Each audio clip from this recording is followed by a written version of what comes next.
Figure it out. Hello, this is Adam Koralik with Figure It Out Productions. The following video is part of our Quick Shoot series. Hey guys, it's Adam here and welcome to PlayLoad. This is all my video game pickups for the month of May 2017. And as you can see, kind of a slim month. The truth is, to be honest with you, I bought a bunch of shit in Japan last month. A lot of that stuff you haven't even seen yet. Like, videos on that are still going to be coming out, so trust me, you'll get your pickup fix if that's what you're into. But I considered not even doing this video, but then I figured there's going to be people wondering why I didn't do it, and I did actually get a couple of things, so I thought, what the hell, let's put it together. It's kind of a tradition at this point. But yeah, I just didn't really feel like buying a bunch of stuff. I didn't really need to spend the money, and the collector's bug wasn't really there. I mean, after going to Japan, I'm kind of like, fucked. Like, it's, you know, everything's not as exciting anymore. It's kind of weird. But that said, I did still get a couple of things, and I thought I would show them to you. So, the first thing you guys have actually already seen, this is a Dreamcast game called Escape 2042, The Truth Defenders. Now, I did an entire video on this game. It's a brand new release. It's a cool platformer with like puzzle solving elements. It's actually a lot of fun. But I highly recommend you go check out that video because there's a lot of stuff you can say about this game, and like I said, I already said it in the video. But there you go, Escape 2042, The Truth Defenders for the Sega Dreamcast. Now, moving on to stuff you didn't see. Just a couple of days ago, at the time I make this video, I was in Winnipeg, Canada, a city I've never been to in my life, for a convention called FanQuest. I actually have a t-shirt for that convention right here. Now, I was there as a guest of the convention, but not for this channel. I was there as a guest of, you guys may not know this about me if you don't watch the other stuff I do, but I actually work on a total of 4 channels. This one, which is kind of like I do it for fun, to express myself and that kind of thing, as my own entity, if you will, is this channel. But I also work on Game Society, which is like a gaming comedy channel, which we'll talk about in a little bit, as well as a channel called Blame Society Films, which is a poster I'm representing here. This is a show called Beer and Board Games. They made Chad Vader back in the day. I'm actually in Chad Vader. I'm in this. There's actually, that's me in the poster right there on the back, although I didn't have the beard at the time. And I also work on Machinima, which I'm sure a lot of you guys know. I don't work for Machinima, I work on Machinima. There's a difference. But anyway, so this convention in Winnipeg, this was the first time they were ever doing this convention, and they were looking for guests. And they really wanted to get my buddies Matt and Aaron from Blame Society here to come up to Winnipeg and do an episode of Beer and Board Games live.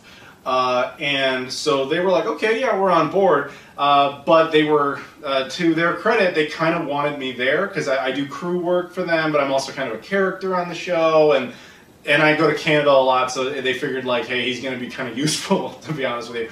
And so they basically saw like, hey, you know, convention, are you cool with that? And they totally were accommodating. They're like, yeah, absolutely. So they flew me up. I got my own, you know, like hotel room for the weekend and everything. Convention itself was great. It was very new, so it had like the growing pains of a convention, and attendance was probably less than they wanted. But like all conventions, if it's successful in reputation, and it was, then I would expect, you know, attendance to double, you know, over time as it usually does. So hopefully I get to go back because that was a lot of fun. But I should mention, of course, that the convention was not, you know, video game specific. There was one guy selling video games at the convention, but I didn't actually end up buying anything from him. I could have, maybe I should have, but I didn't because I didn't really feel like spending the money, and I just wasn't in the mood, you know, to buy anything really this whole month, to be honest with you. But that said, I did actually walk away from the convention itself with just one game, completely unintentionally. There was a fan who met up with me. Like, I had fans who were there for this channel. I had fans who were there for Blame Society, for Beer and Board Games, and I had fans who were there for Game Society, which is the gaming comedy channel. This particular fan, who wished not to have their name involved in any sort of video, was a fan of Game Society. Now, on that channel, there is a series of episodes of a show we do called Disneyland Adventures. It's based on a game of the same name, Disneyland Adventures, for the Xbox 360. It's a Kinect game whereby you play as a child who's wandering around Disneyland and use the Kinect to make the character play. It's a horrible game. But I thought some years ago that it would be hysterical to make my buddy play this game, and I would just kind of torture him as he's playing it. What he didn't realize is that I do a pretty solid impression of both Mickey Mouse and, as we would later discover, Stitch. Now, Mickey Mouse, you guys I'm sure know well, but you should also understand I'm about to curse because my versions of these Disney characters are horrifically profane. Like, they're monsters. So, for example, hi now give me some motherfucking money! Spend money in my park, asshole! That's my Mickey Mouse. And that there's a lot of episodes of that. And my Stitch says horrific things. Ohana means family. And if you fuck with my family, I'll fuck you up the butt to death. Do you understand me? I'm just saying, my version of Disney characters are kind of rapey. It's weird. But with that in mind, we've had a lot of fans of that particular show. So in this case, a fan approached me and gave me this. This is a game called Stitch, Experiment 626 for the PS2. I had no idea this was even a game. I'm assuming that this fan was very nervous and clearly did not want to be mentioned in any capacity. They took like everything they had to even talk to me.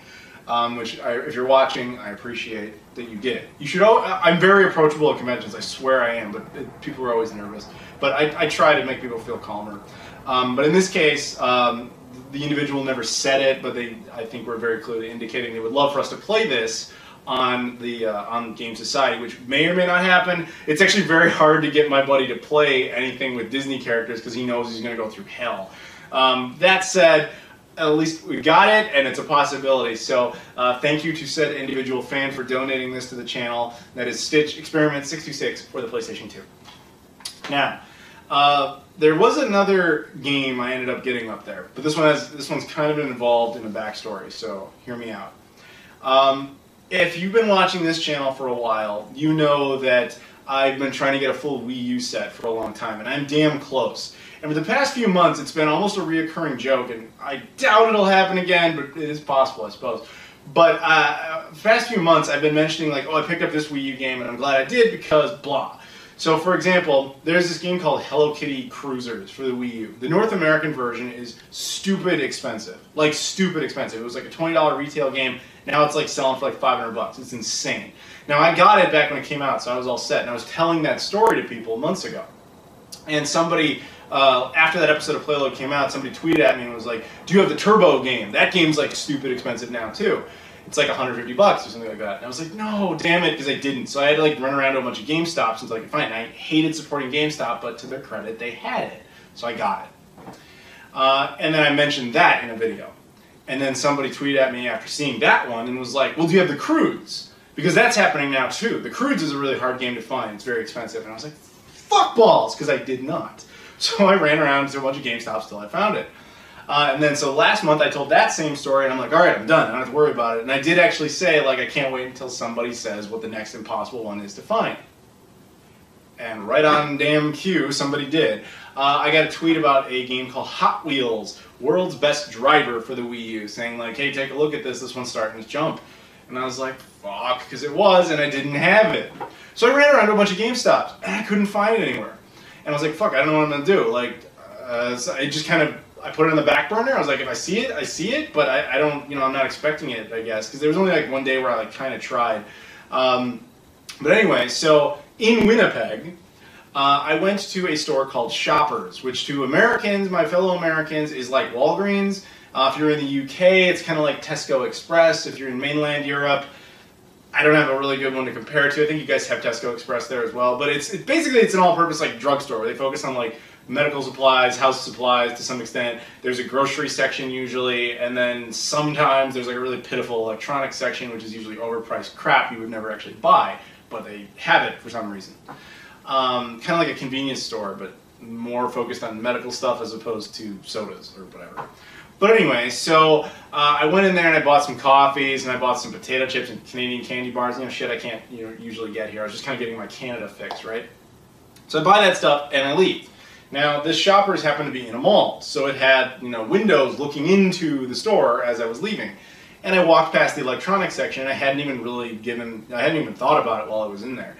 But I noticed it catches my eye because I noticed they had video games. And I'm thinking like, well, who cares? Those stores, if they have video games, are usually horrific. Like the prices on stuff is terrible, the inventory's awful, it's never really worth a damn. But nevertheless, I saw a Wii U section, I kind of glanced over and I saw Hot Wheels World's Best Driver. And it had a giant $19.99 on it.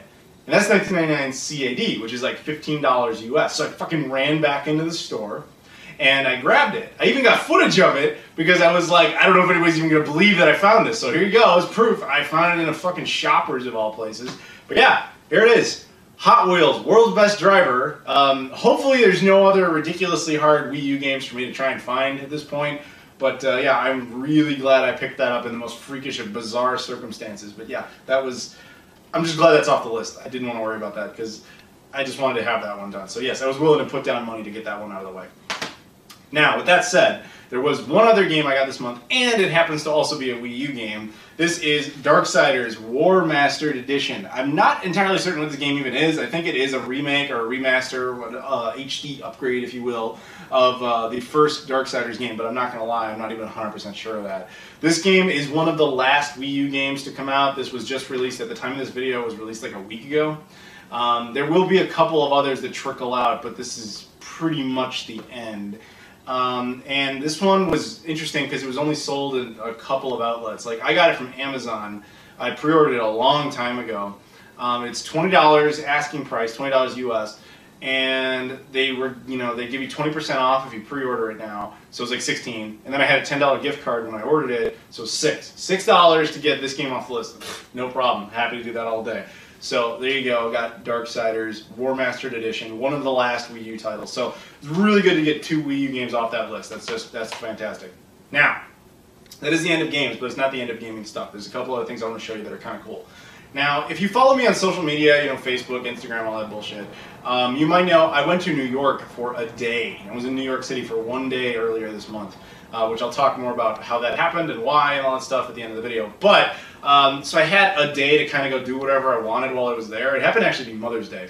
And so I wandered around. There was a couple of spots I wanted to see, and one of them was World of Nintendo, or Nintendo New York as it's now called. And if you've never been there, it's basically just a store that sells Nintendo merchandise. Like, they have games, but they also have some stuff like T-shirts and things like that, and figures, that kind of thing. And they also upstairs have like a little museum of their history of the consoles they put out, stuff like that. To be brutally honest, it is not that exciting of a store. It really is not that great. It's cool, I guess, but like I would never need to go back there. That said, I did want to, have some proof, if you will, that I had gone there, other than the video footage. I just wanted some merchandise to kind of indicate that I'd been there. So I looked around, I was like, I don't want a game, because you can buy games anywhere. They had, my go-to for stuff like that is usually T-shirts. They had a bunch of T-shirts, but most of them were not specific to Nintendo World. I wanted one that was, so I ended up settling on this. This is not the best T-shirt ever produced. I think we can all agree on that, but it's not bad. I liked it because I liked the color scheme. I liked that it's obviously Nintendo, but the thing that really made it for me was that it said Nintendo New York on it. That's how you know that shirt was very specific to that store. And it also says Nintendo New York on the back. So yeah, just some proof that I was there. I got a T-shirt at Nintendo World, or Nintendo New York as it's now called, so there you go. Very cool. Incidentally, in case you are wondering, I did look around at game stores in New York. The primary one I hit up was a place called Videogames New York that a lot of people had told me, hey, go check this out. I think they have multiple locations, but I only went to the one near Union Square. And it's a very impressive store. Like, I saw a lot of cool shit, including a boxed TurboGrafx CD. I had no idea that the box for that thing was as big as it is. They had autographed consoles, like, I think Ralph Baer had signed some of them. Like, there was an Atari 2600 Heavy Sixer in there. There was a Magnavox Odyssey 1 that was in there. They had a bunch of development kits, which were really impressive to see, because that was very neat. And the thing that actually really floored me, like, I was dumbstruck when I saw it. It was so impressive. They had an FM Towns Marty in the box, and I was just like, holy shit, because it's a Japanese console that's extraordinarily uncommon even in Japan, and I know I actively was looking for one last month over there, and it was just, there was no sign of it anywhere. So to see a boxed one out of nowhere in the middle of Manhattan was strange. But ultimately I didn't end up getting anything from the store just because I really, like I said earlier in the video, man, I just really wasn't in the mood to buy anything. But I did look. Now, the reason I was there at all in New York City was very odd. So, again, if you follow me on these other channels or you don't, whatever, I get invited. You guys notice I fly a lot. I go to a lot of places at random. It's always for different reasons. Like FanQuest was mostly because of beer and board games and that channel. Some conventions I get to go to for my channel. Like I'm going to Too Many Games next month in Philadelphia. That's for me. But sometimes I get to go to events for Game Society. Like I kind of represent different groups for different reasons. So in this case, I got an invite from Ubisoft to go to New York for a game reveal. And that's all they would tell me. They're like, we'll bring you out, we'll put you up in a hotel for a night, and you'll just be in this event where you can just see this game that comes out, and no one else will. Now, enough time has passed, I can talk about this to some extent. There's not much I can say, but it's public knowledge now, to some extent. The game was Far Cry 5. Now, the trailer's out. I highly recommend you go watch it. It was pretty fucking cool. But what happened was they brought us to this hotel, and the event was much smaller than I had expected. I've been to a lot of these like gaming media events, especially ones by Ubisoft. Like Ubisoft, for some, I think they don't know really who I am. I think they think I'm someone else or something. Like I don't know what else to do, how else to think about it. Because like they've even like last year they sent me to Paris for a week. Like they are super nice to me, and I never know why. Because I don't even really do game reviews. But that said, so in this case they sent me to New York, and we went into a room, and it was really just like a king suite hotel room. It wasn't even like a ballroom or anything like that.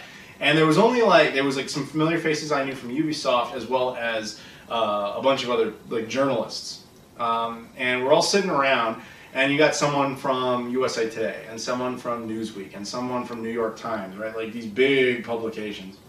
And so when they're like, oh, well, who are you with? They're expecting something like, you know, Chicago Tribune or something like that. You know, some big LA Times, you know, who knows. And I go, oh, I'm a YouTuber. The look of like disrespect on their face was pretty priceless. But anyway, so we sit there, we're chit-chatting, and then they pull up a bunch of information on Far Cry 5, all of which I cannot talk about. The only thing I can talk about is the same thing you already know, which is in the trailer. So I'm not going to say shit about the game other than I'm excited, and I know I will be playing it very soon. That much I can tell you. I will actually be at E3 in Los Angeles, and I know I'm going to be able to play it there. But that's the extent of what I'm allowed to say. Now, the only reason I'm telling you any of this is because at the end of that event, they gave us gift bags, which is actually very rare at things like that, believe it or not. Now, they only made like 10 of these gift bags, and there was only like 6, 7, 8 people who took one. So with that said, it's a pretty rare set of items, and I thought you guys might want to see it.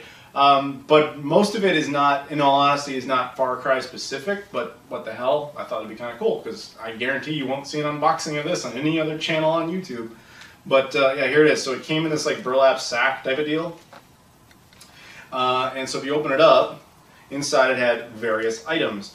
The most exciting one I will go with last, because suspense. Now the first thing is just an American flag. Now if you've seen the trailer, that should make a lot of sense to you, and that's all I'm going to say. Watch the trailer, otherwise a lot of this ain't going to make any sense. And yes, I realize I'm about to put the flag down, I realize it's disrespectful, but I have no way to prop it up. My apologies. So then it came with a like drink cozy thing, also again in the shape of the American flag, as well as another like a full-on just American flag, but in the shape of a square as opposed to the traditional rectangle. There you go. Again, if you're like, well, what is with all the American stuff, please go watch the trailer for the game. That's the only way that's ever going to make sense. And then this thing is probably the most exciting. This is a little journal. It says Hope County, which is where the game takes place. And it's basically just a journal with a bunch of blank pages inside. You can write whatever you want. On the back, it actually specifically says Far Cry 5, which is great. And then it came with a couple of little vouchers. One's just about how a journal works, which is stupid. And the other one is just information on Far Cry 5, basically saying like the trailer comes out at May 26th at 9 a.m., which is obviously already since happened, so you can go see it. But yeah, definitely cool. Just to have some really super exclusive Far Cry merch, that journal most notably. So there you go. So yeah, I guess that's kind of it. New York was fun. Winnipeg was fun. And yeah, like I said, I'm going to be at Too Many Games in Philadelphia next month, and I'm going to be at E3 as well. So if you are at E3, you see me wandering around the convention center, feel free to say hey. Same thing with Too Many Games. Come on out. But yeah, I guess that's it. Thank you very much for watching, and also thank you to that fan who wishes to remain anonymous, but still, thank you if you ever see this. Thank you very much for watching. I'll see you all later.